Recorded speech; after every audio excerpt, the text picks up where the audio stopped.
Good morning, and welcome back to Lopes on Movies. We have returned after a week hiatus, an unannounced week hiatus. I have to apologize for us not being there last week, but we did get to re-air the Tony Hawk interview, which I think was a lot of fun. We were all really busy. I think Connor was doing a triathlon. Is that right, Connor? Whoa. Yeah, hello. And yes, I did a triathlon. Yeah, how did that go?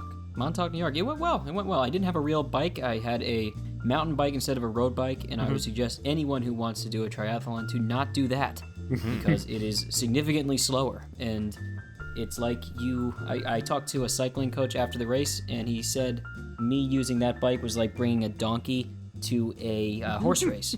So, fascinating. So that's how that went. We also have Mark. We do have New Mark York also. I'm here also. How you doing, Mark? I'm doing fine. Just ready to talk about stuff, right? I guess I am. Well, I mean, I'm excited to talk about stuff because we got a couple of interesting things to get to today. So I think the first thing that we need to talk about, because we're, a movie show, and I don't know how we could possibly avoid this. Martin Scorsese, the godfather of film himself, everybody's our cinema dad. He came out and, well, he didn't really come out. I guess he was more just asked a question. He was interviewed. Yeah. He was about his opinion on Marvel movies, and he was a tad dismissive. He doesn't like them, to say the least. He's not a tremendous fan of the Marvel Cinematic Universe. I don't have his exact words, but the basic gist of it was he says they're not cinema. He tried to see them, but he doesn't really like them. And that they are not the cinema of human beings trying to communicate emotional and psychological experiences to other human beings. So obviously, everybody heard him say this, and nobody had anything to say about it and just went about their business. Yeah, they just kind of... And everything worked out totally fine, and all is well in the world of movies. Yeah, because that's how people are these days. Yeah. So some guy has an opinion, he says it, and that's nothing the end over of it. The top. Yeah, Yep. That's the end of it. Yep. But I wrote up mostly as a therapeutic exercise, a whole diatribe about this, because I was very dispirited to see some of the reactions people had to Martin Scorsese saying these things. But at the end of the day, I think we're gonna take this a little slow here. We're gonna step back and say, look, okay. The only thing I'll say is that if Martin Scorsese says these things, then I think people should take a step back and consider what that says.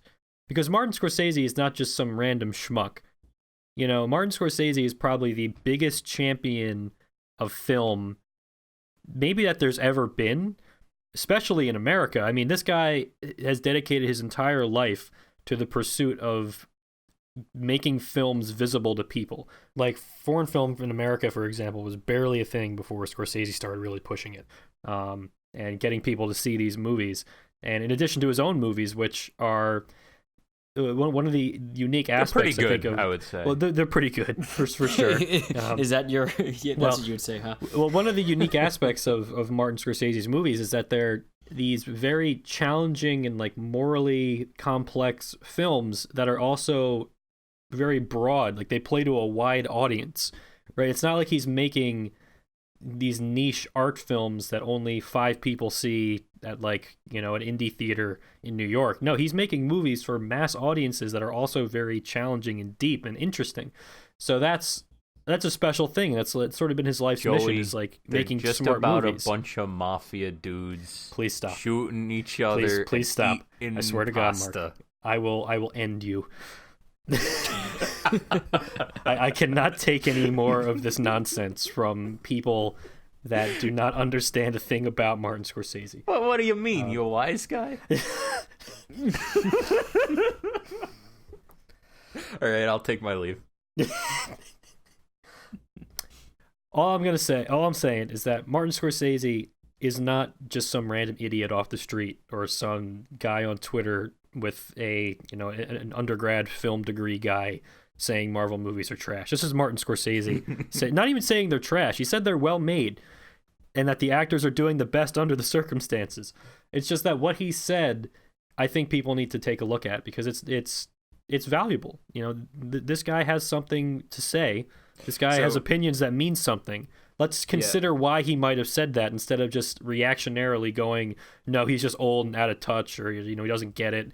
Or, if we're actually like going into this, my opinion is that I don't actually see why people should get mad about this. It strikes me as people wanting to have their cake and eat it too. You're consuming the cinematic equivalent of junk food. You just gotta, at some point, step back and just realize that. Like, it's fine. It's tasty. But don't go pretending it's anything more than that. Don't pretend that it's good for you. So, like, get over it. Get over it. Oh man, we're gonna make so many people mad. We probably already do. I think so. If anybody really listens, they're mad at us, and they think we're like hipster people. So. Look, I'm just saying. Martin Scorsese is amazing, and I value his opinion very, very strongly. And I value his films very strongly. So I insist that everybody go see The Irishman in whatever way possible when it finally opens. In some theaters, but probably not in any theaters by us here in Delaware. But certainly on Netflix, anybody can watch it as soon as it opens. And yeah, that's going to be a special moment for film this year, I think. I think we're all very excited about that. Right, Connor? Yes, you have any thoughts about this, Connor? About Martin Scorsese? Yeah. Yeah, I mean, he's obviously completely correct. Like, is there anything else like that needs to be said? Like, it just to like even try to talk about this is, you know. I know, but the thing is, slope. There's multiple perspectives on this. I mean, there's a lot of people that have come out either defending Martin Scorsese or coming out on the other side. There's been like some of the filmmakers involved in making Marvel movies have been a little bit iffy in their responses to this. Yeah. I think to say the least, they're upset that one of their heroes is not a big fan of theirs. And, you know, if that were me, I would be upset about that too. But the reaction that, like, for example, James Gunn and one of the writers of Doctor Strange, and I think Joss Whedon had a reaction, and it just seems like we don't need to get Twitter involved in this, you know, and like these guys coming out and saying, I can't believe Martin Scorsese is you know, he's judging films without seeing them. He doesn't like my movie like, about a giant laser shooting into space? I mean, I just don't understand. Like, these guys should take what Martin Scorsese said about this and take that as an opportunity to think about their lives. Not as an opportunity to, you know, react and have this big, you know, I mean, none of them have like been really pouty on Twitter about it, but they've definitely been. A couple of them have been a little bit, Yeah, I don't know. Yeah. I just think that when we're dealing with Martin Scorsese, you gotta respect this man. All right, please. You gotta have some respect for Marty. Do not just like dismiss Scorsese of all people. Like, I'm not one to be like trust the experts, but come on. Yeah, give me a break. You know? One thing, like, there's just so much money in it now, though, that you don't even know where people's true like thoughts lie. Like, what do you make of like what Robert Downey Jr. said? Like, I'm sure you saw that. Oh God, I don't understand his comments at all. They're all over the place. Wait, well, he was on Howard Stern. He was being a little bit like sardonic as he is, but like he said things like, you know, it's his opinion. I respect it. But he was also a little bit like sarcastic in certain cases. He was like, "Of course, there's cinema." It's like, I don't know. He basically like said, like he kind of said, like, well, they play in theaters, so yeah, right. and then, but also at the same time, or said something like, well, you know, it's not radio, so it's you know. Yeah, like but you know how he is.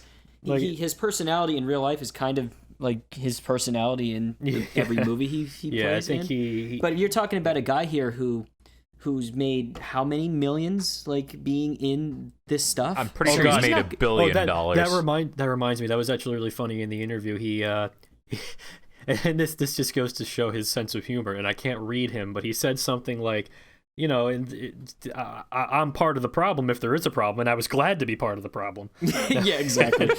He said something like that, and so I don't know what to make of what he's saying, because he's right. He was part of the problem, but I mean, that's a lot of money. I would like to think that deep down, because Robert Downey Jr. is a great actor, and he's been in some real things too. Oh yeah, not for just. sure. And I he's just want to reiterate in those Marvel movies too. But his performance is fantastic. Do you think in the Marvel deep down if somebody he believes what he's saying there? He thinks that these are cinema. I don't know. I don't think it matters. The dude has $1 billion. Yeah. I don't think anyone can argue that they wouldn't star in any of this stuff for $1 billion. Yeah, there's very few people that have resisted the temptation of the Marvel machine. I mean, you see it all the time with the young directors getting swept up and just kind of becoming part of the machine. And I mean, guys like Rian Johnson and James Gunn, who are basically cogs now. Yeah, and actors too. How about actors too, for sure. Yeah. How about Mahershala Ali, who after he wins an Oscar, is then trying to sneak his way into tries to get an interview with Marvel to become the next Blade or something. That was crazy. That's the next step. After you win an Oscar, the next thing is to be in a Marvel movie. Isn't that unfathomable? It's crazy how that's where we're at now. It's pretty wild. Some might say beyond the pale. Yeah.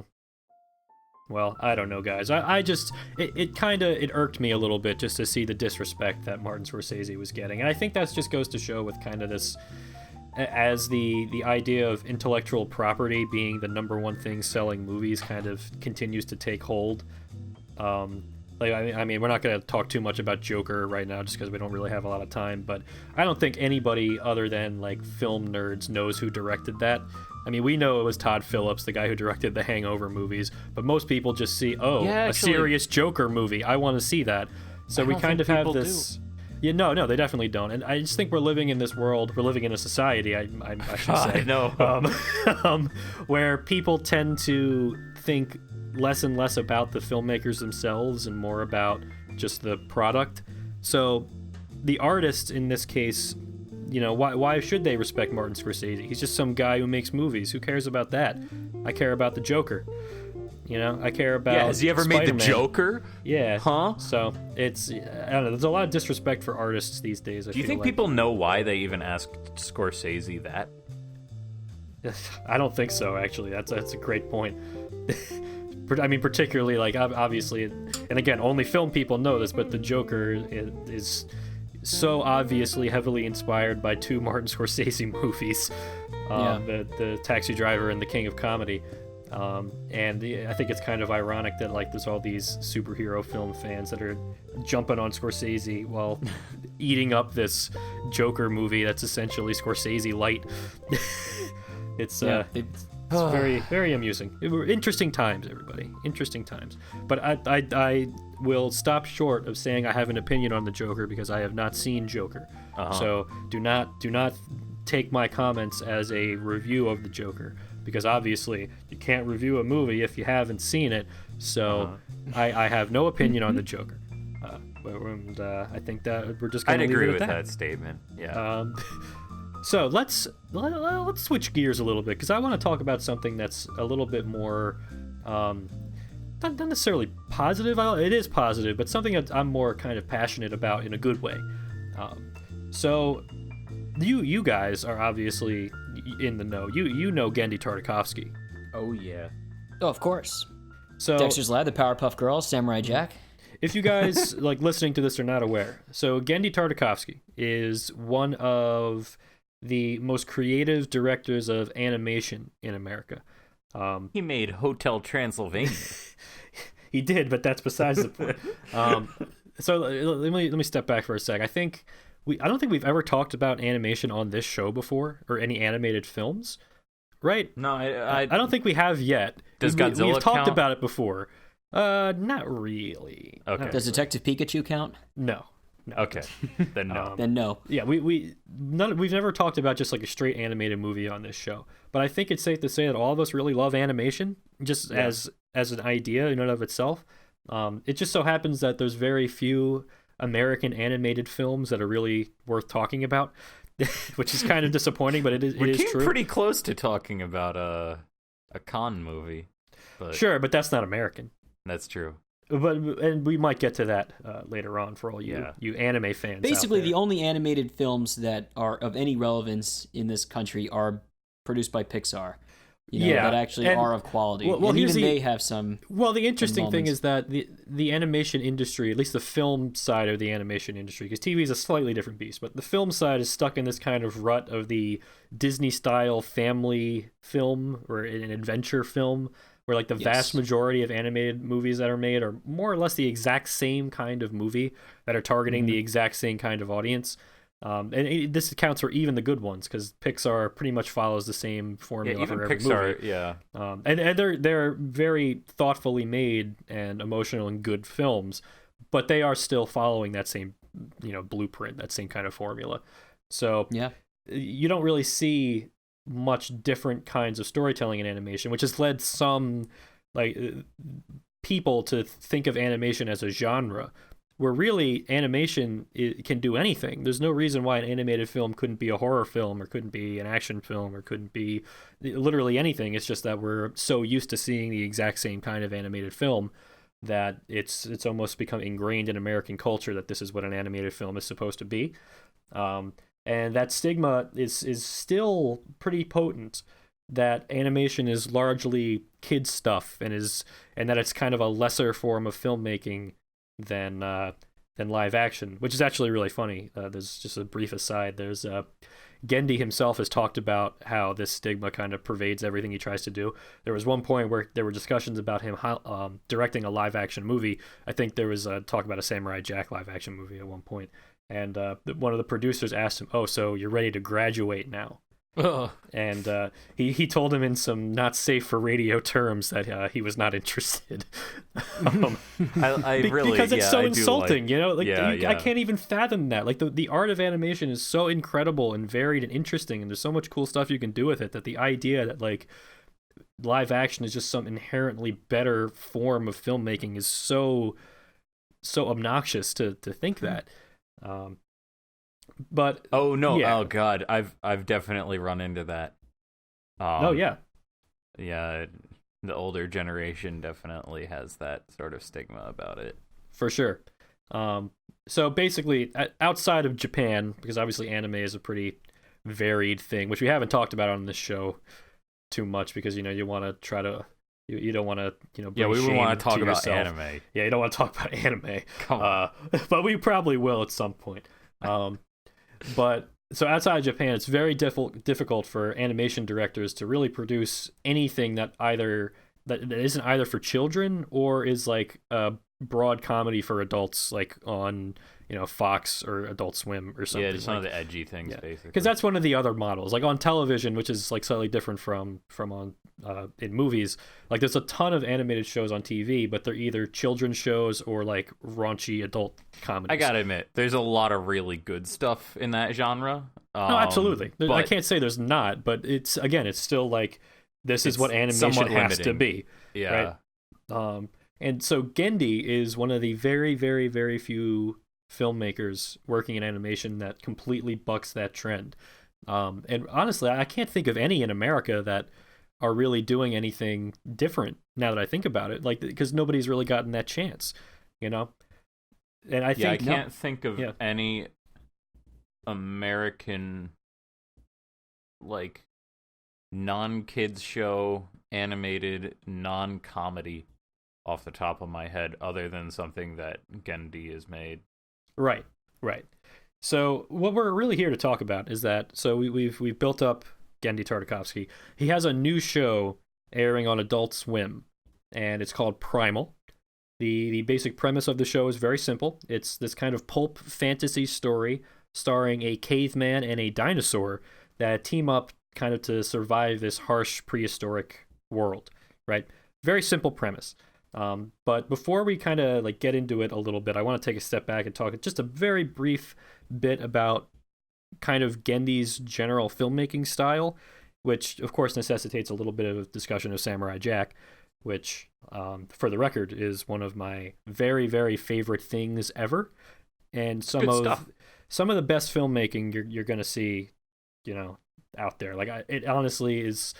I feel like Samurai Jack has informed almost my entire aesthetic preferences in film. Wait, I gotta the ask stuff you, that I like. Okay, I guess you probably watched Samurai Jack as a kid, but did you dive deeply into Samurai Jack before you were a fan of spaghetti westerns, or was it the other way around? So I watched Samurai Jack as a kid, right? Obviously, I watched it a lot and was a tremendous fan of it. Then I didn't return to it until after I had already seen most Leone films, like The Good, the Bad, and the Ugly, and the Dollars trilogy, like all of Dollars trilogy, and Once Upon a Time in the West. And I feel like, I absolutely love those movies. They're some of my favorite movies ever.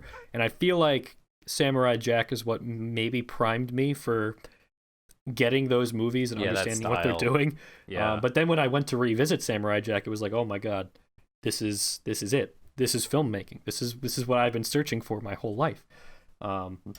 So Samurai Jack is an incredible show. It aired on Cartoon Network. Originally, I think it started in 2002, from 2002 to 2004, and then it had a revival in 2017 for a 5th season because the original airing of the show never had an ending. So the 5th season kind of came back, and Genndy basically decided, like, okay, so this show was on Cartoon Network originally, so there were certain things they couldn't do, like violence-wise and storytelling-wise, because they had to make sure that, Cartoon Network was a children's network, so they had to make sure that what they were making would be palatable and appropriate for that audience.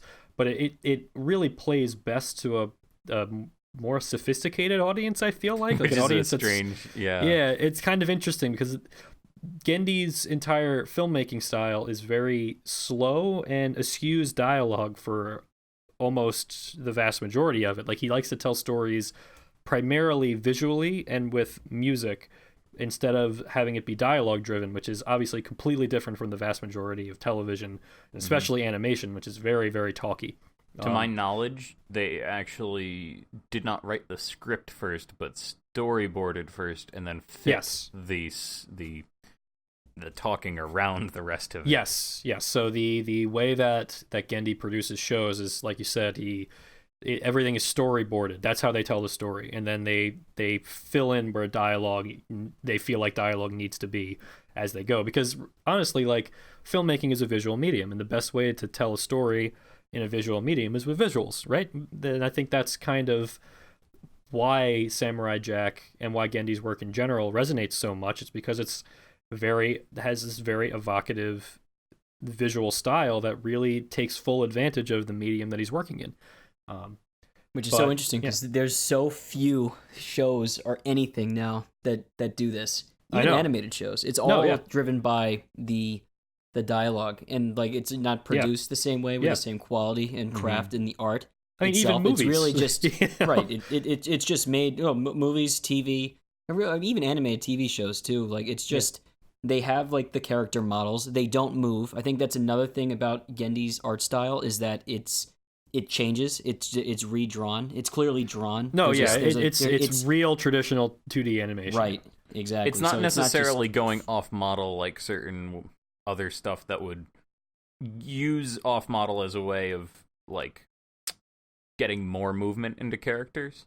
It's still real solid. I think it's somewhat based in like Eastern European animation styles. It could be, yeah. I know a couple of the Cartoon Network shows were definitely on that realm, but it's not necessarily like fluid animation, but it's enough that it isn't just like you're saying, cardboard cutouts standing around the whole time. Right. They just talk. They just speak lines. Yeah, especially not that. Yeah. Right. So very different. Yeah, so if one of the hallmarks of Genndy's style is, silence, like people not talking, then Primal is really taking that to the absolute, the absolute peak of possibility, because there's no spoken dialogue in the show at all. The entire show has no spoken dialogue because we're talking about a caveman and a dinosaur. What are they going to talk about? They don't know how to talk. Have a good conversation. Yeah, I mean, if they could talk, I'm sure they'd be saying some really wild stuff. Although in the context of the show, I don't think they'd be saying anything particularly happy. Yeah, no, probably not. So the Primal is kind of releasing in a strange way to say the least. So the first 5 episodes are all airing this week, and we only have seen the first one because it aired Monday at midnight, and every episode is airing at midnight, which is very strange because really, like, who's gonna watch that? We all have work in the morning. Gotta go to bed. Come on. Well, I got work at like 6:30 in the morning, so I gotta go to bed. Yeah, me too. But so there's going to be 5 episodes airing this week, and then the next 5, which I don't believe have been completely finished yet, are going to be airing in 2020. So it's a 10-episode series so far, and Genndy has talked about wanting to do more, of course. But yeah, so basically we're going to have 5 episodes releasing this week every day until the end of the week. And we all watched this first episode. And wow. Mm-hmm. I don't know what else to say, guys, but I am deeply excited about this show. Yeah, that was a really... it was like a very simple story. It was very simple, very emotional, and very brutal and devastating. Very, very emotional. It was very impressive how much they could make you feel for a dinosaur in, like, seeing it for maybe 5 minutes of screen time. Mm-hmm. I'd say almost like it's definitely erring on the side of the man and dog kind of like story trope. It's funny you say that though. Because Genndy actually talked about that as being like sort of the template a little bit, but a little different, a little bit changed. Yeah, because it's a dinosaur and it's massive. Yeah.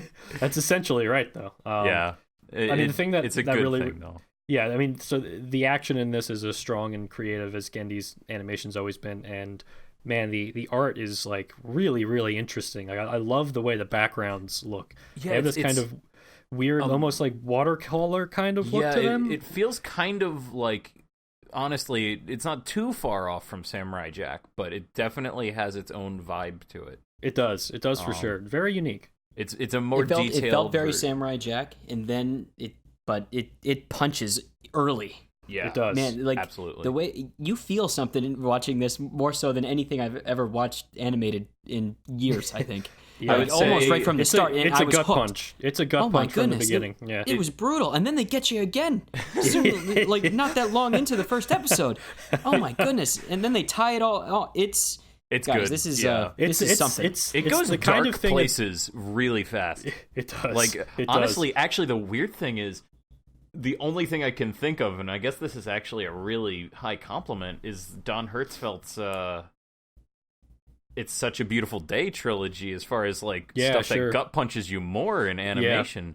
That's actually incredible to say. Like, that was the first thing to come to mind when it comes to this thing is not a... It doesn't make you feel miserable. It's not one of those, but it's definitely not pulling any punches at all. No. And it's, I mean, to say the least, this feels to me like just this perfect pilot episode where it's like right after you watch this, it's like, all right, I'm in. Whatever you want to do with this world and this story, I'm here. I'm hooked. And I mean, okay, you got me. You gotta. I don't know if this is. It's somewhat unfair that they're using dinosaurs because everybody loves dinosaurs. I mean, but how could you not? Even with that caveat, it's still well worth your time. Yeah, it's awesome. No, absolutely. And I mean, we've only seen one episode, obviously. Yeah, so we can't, one episode. We can't say where it goes, but we can say with confidence that Genndy Tartakovsky is a true artist and somebody who is absolutely worth your time. And if this first episode of Primal is any indication, the best adaptation of the Flintstones I've ever seen. Yeah, this is going to be an incredible sequel to the Flintstones. So everybody, please go check out Primal, because this is something that's very unique and very, I think, special in the world of kind of filmmaking today. Genndy's work is really, really valuable and something that I'm really passionate about sharing with people just because of how much it means to me. So I hope it will mean as much to you as it does to me. And yeah, that's really all I got to say about Primal. Check it out.